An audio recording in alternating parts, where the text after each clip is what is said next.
ஈடுபட்ட தீவிரவாதிகளை காவல்துறை தீவிரமாக தேடி வருகிறது. ஸ்ரீநகரில் 150க்கும் மேற்பட்ட இடங்களில் சோதனை நடத்திய புகைப்படங்கள் தற்போது வெளியாகி இருக்கிறது. இதுகுறித்த கூடுதல் விவரங்களோடு இணைகிறார் நமது செய்தியாளர் சுசித்ரா. சுசித்ரா, விவரங்கள்.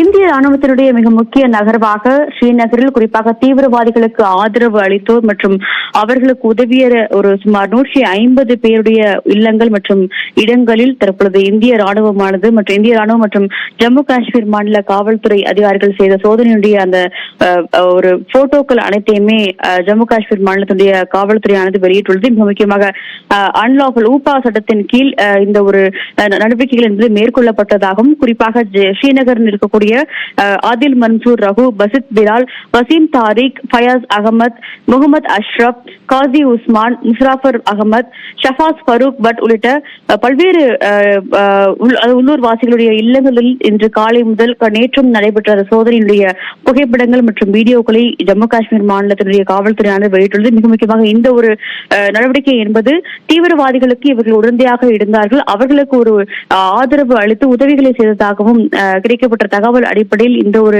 நடவடிக்கைகள் என்பது மேற்கொள்ளப்பட்டதாகவும், தேடுதலின் பொழுது பல்வேறு ஆவணங்கள், டிஜிட்டல் டிவைஸ்கள் உள்ளிட்டவையும் கைப்பற்றப்பட்டுள்ளது என்ற தகவலையும் ஜம்மு காஷ்மீர் மாநிலத்தினுடைய காவல்துறை அதிகாரிகள் தெரிவித்தார்கள். அவை மட்டுமல்லாமல் பல்வேறு நபர்களுடைய, குறிப்பாக இந்த 8 நபருடைய வீட்டிலிருந்து குறிப்பாக ஆர்ம்ட், இல்லீகல் ஆர்ம்ஸ் என அழைக்கப்படக்கூடிய துப்பாக்கிகள், குண்டுகள் ஆகியவற்றையும் தற்பொழுது கைப்பற்றி விசாரித்து வருவதாகவும் அதிகாரிகள் தெரிவித்தார். தேச பாதுகாப்பிற்கு ஒரு அச்சுறுத்தல் ஏற்படும் வகையில் இவர்கள் அனைவரும் செயல்பட்டதை அடுத்து இந்த ஒரு நடவடிக்கை என்பது மேற்கொள்ளப்பட்டது என்ற ஒரு அறிவிப்பை ஜம்மு காஷ்மீர் மாநிலத்தினுடைய காவல்துறை தற்பொழுது வெளியிட்டது. மூஷா, விவரங்களை பதிவு செய்தமைக்கு நன்றி சுசித்ரா.